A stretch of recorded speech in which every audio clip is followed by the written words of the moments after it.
안녕하십니까. 호르무즈가 봉쇄되면서 지금 국제 원유가 걱정이 점점 높아지고 있습니다.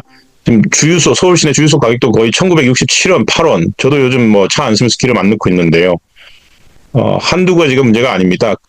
현실적 위험으로, 현실적 공포로 전쟁의 이 여파가 우리에게 이제 닥치고 있는데, 그 과정에서 두 명의 국회의원이 그러게 원전 더 지었어야지. 그러게 뭐 태양광 풍력 늘렸어야지. 이런 에너지 논쟁을 벌였습니다. 그 두 사람의 논쟁 덕분에 많은 사람들이 생각을 하게 됐습니다. 제일 먼저 포문은 그냥 뭐 박수영 의원이 열었습니다. 부산 국회의원이죠. 페이스북에다가 뭐라고 올렸냐면 이분이 이렇게 썼습니다. 좌파야, 그러게 원전 더 지었으면 호르무즈 걱정 덜 하고 있을 것 아니냐. 이렇게 간단하게 이제 페이스북 글에다 올렸습니다. 그러니까 그냥 에너지 위기 얘기만 했으면 될 텐데 여기다가 니네들 때문이야. 누구? 문재인 정부 시절 얘기죠. 문재인 정부 시절에 있었던 그 탈원전 정책 얘기를 한 겁니다. 그 신규 원전 건설을 완전히 중단을 했었죠. 그래서 신한울 3호기, 4호기 이런 것들은 백지화시켜버렸고, 그리고 노후 원전 같은 경우에 수명 연장을 해서 다시 쓸 수도 있는데 설계 수명만 끝나면 바로바로 폐쇄를 하면서 원전 비중을 점진적으로 축소하려고 했었죠. 그러면서 태양광, 풍력 이런 재생에너지를 확대하려고 했던 게 문재인 정부 시절이었습니다. 그래서 좌파야. 그러니까 원전 더 지었으면 호르무즈 걱정 덜 하고 있을 거 아니냐. 그러니까 지금 예상 못했던 미국, 이스라엘과 이란의 전쟁이 터지고 그것 때문에 호르무즈 봉쇄로 인해서 이제 우리나라가 원유 수급에 직격탄을 맞으니까 그거에 더해서 이제 정치적 공격의 소재를 삼은 거죠. 그러니까 실제로 이건 뭐 문재인 정부가 잘했다고 할 수 없습니다. 고리 1호기를 실제로 폐쇄를 해버렸고 월성 1호기도 충분히 더 쓸 수 있는 것 같은데 그것도 조기 폐쇄를 해버렸죠. 그런 것들을 뭐 비판을 하는 건 좋은데 굳이 지금 호르무즈 사태를 끌어다가 또 이걸 또 그 상대 방을 비판하는 수단으로 삼았다는 거. 그래서 이제 뭐 짧은 한마디지만 결국 그런 의도가 드러나니까 국회 이소영 의원이 발끈하고 났습니다. 그러니까 박수영 의원의 페이스북을 그대로 자기 그 따다가 붙이면서 뭐라고 했냐면은 헝은 지금 방금 제가 넣은 겁니다. 뭘 모르시나 본데 원전 들어가는 우량도 100% 수입. 그 다음 말이 그쪽 극우에서 재생에너지 공격하는 짓만 덜했어도 석유 의존도, 에너지 수입 의존도가 많이 개선됐을 텐데 반성이 없군요. 태양광, 풍력이야말로 순수 국산 에너지입니다. 외워두세요.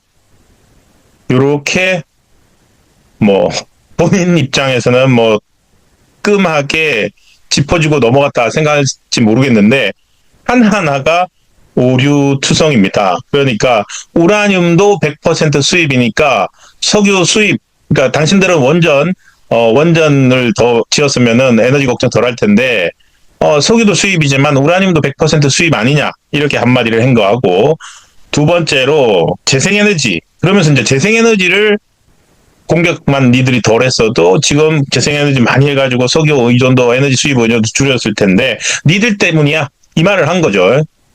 근데 이게 거의 참 유화적입니다. 지금 보니까 이소영 의원 같은 경우에는 변호사고 김현장에도 있다가 본인은 이제 환경운동, 환경 전문가로 해서 국회에 들어온 모양인데 환경에 대해서는 뭐 좀 많이 아시니까 모르겠습니다만 에너지에 대해서는 좀 공부를 더 하셔야 될 것 같아요. 같은 수입산이다.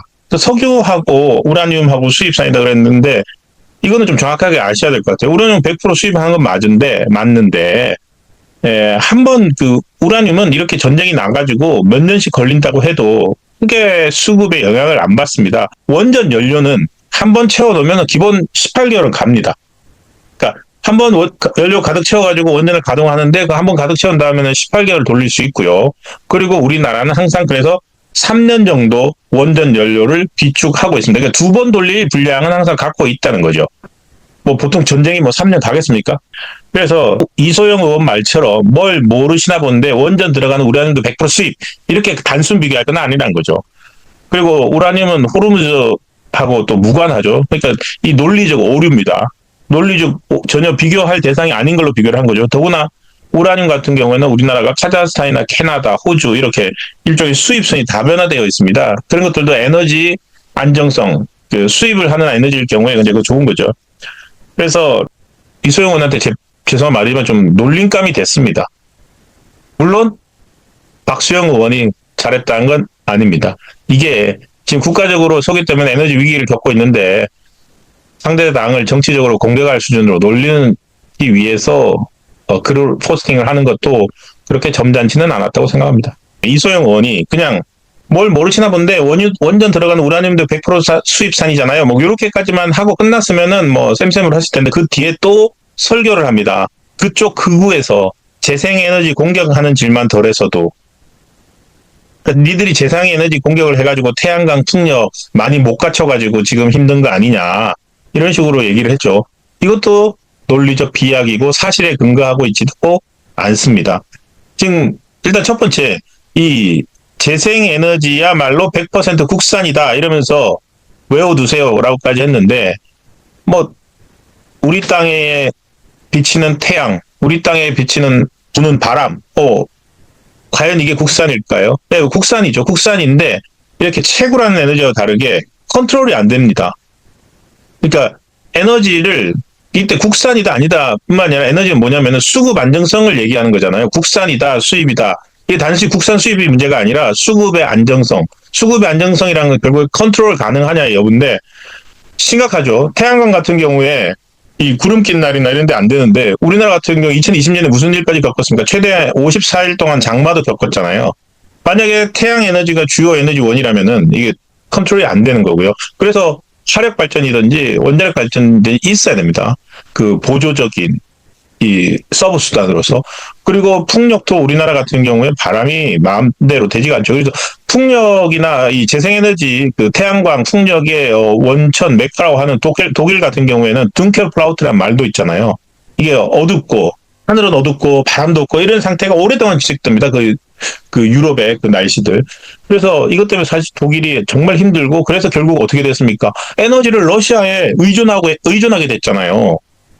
이거야말로 정말로 역설인 거죠. 말도 안 되는 거죠. 만약에 지난번 문정부 때처럼 정말로 태양광, 예? 태양광하고 뭐 풍력 이쪽을 늘리고 우리 원자력 다 폐쇄하고 그런 식으로 몇 년만 지났어 보세요. 중국에다가 에너지 손 벌리고 러시아에다 에너지 손 벌리고 이런 날이 오지 말라는 법도 없었을 겁니다. 에너지 안 보여야말로 국가안보인데 그걸 착하고 좋고 깨끗한 에너지 씁시다 이러면서 스스로 자기 발등을 찍는 행위인데 그걸 하자고 했던 게 민주당 정부 시절이어서 그 얘기인데 이제 그런 것들은 다 깨놓고 재생에너지야말로 태양광 풍력 발전이야말로 순수 국산이에요. 외워두세요. 이게 뭡니까? 그러니까 결코 그게 국산이 아니라는 것도 또 뭐냐면은 예를 들어 지금 이재명 정부 들어서 다시 이제 태양광들 많이 또 하는 정책들을 하고 있는데 태양광 들어가는 패널의 국산이 태양광 패널 패널하고 셀이죠 뭐 이런 것들 거기다 터빈 이런 것들이 다 중국산으로 대체되고 있습니다. 그게 과연 순수 국산 에너지인가요? 그러니까 왜 하나만 알고 둘은 모르는 일을 이렇게 그냥 사람들이 그렇게 그냥 말하면 다 속을 거로 생각하나 봐요. 우리나라 사람들이 그러니까 또 착한 척만 하다가 착하고 깨끗하고 좋은 것만 찾다가 남 좋은 일 시키고 있잖아요. 그럼 중국은 뭘 하려고 합니까? 지금 미국 중심의 이 석유 중심의 경제 이걸 어떻게든지 2차 대전 이후에 만들어진 석유 중심의 세계 경제 체제를 무너뜨리고 그 공격하려고 중국이 이란 뒤에서 도와주고 했던 거 아닙니까? 그런 중국이 이제 태양광, 풍력 뭐 이런 재생에너지 쪽에 자기들이 이니셔티브를 가지고서 재생에너지를 전 세계로 수출하고 기반을 내보내서 그 재생에너지로 기반을 갖추게 되면은 그런 나라들일수록 석유의 영향력이 줄어드니까 점점 미국으로부터의 영향력에서 벗어나게 만든. 그러니까 전 세계를 중국이 일단 지금 자기들은 뭐 전체를 자기들이 어떤 이니셔티브를 갖겠다는 거 아니고 어쨌든 미국의 이니셔티브 체제를 무너지는 수단으로 에너지를 그런 식으로 가고 있는데 미국도 그걸 알거든요. 이번 전쟁의 배경에는 분명히 그러한 세계 주도권 다툼에 대한 미국의 인식도 깔려 있는 겁니다. 그걸 모르고 그냥 무조건 그냥 착한 에너지 뭐 이런 식으로 에너지의 선악과 가치를 넣어가지고 혼동을 만들어내고 있는 겁니다.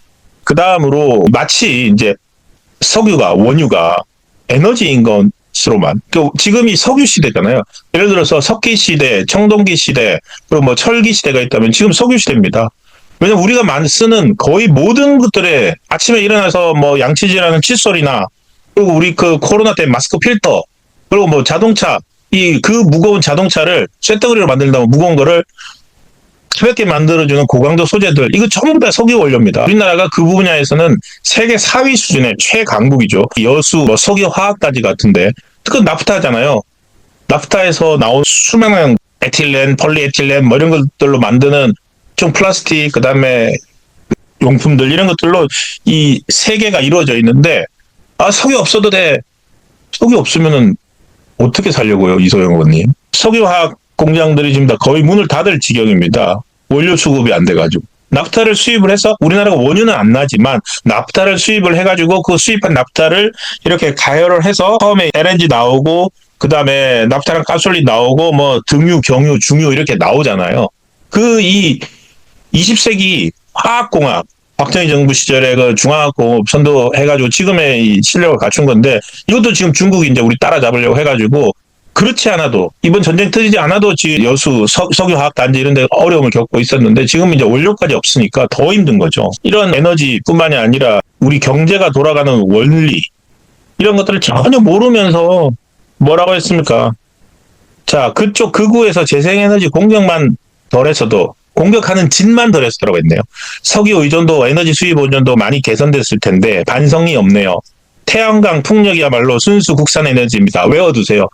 아이고 이렇게 뭐 발랄하게 표현해가지고 자기는 보기 좋게 박수영 의원을 반박했다고 생각할지 모르지만 오히려 드러난 것은 본인의 무지함 아니면 뭐 모르지는 않겠죠. 근데 대중들이 이 정도로 하면은 속아 넘어갈 거라고 생각을 했는지 그런데 그렇지 않습니다. 이 페이스북 글에 달린 댓글 중에 진짜 웃긴 게 있었어요. 이소영 자전거 사주고 차 뺏어라. 그렇게 좋으면 자전거 타고 다니지 차는 왜 달고 다니냐. 이소영 국회의원과 박수영 국회의원 두 사람이 주고받은 석유냐 원자력이냐 재생에너지냐 이걸 가지고 한번 이야기를 나눠봤습니다. 감사합니다.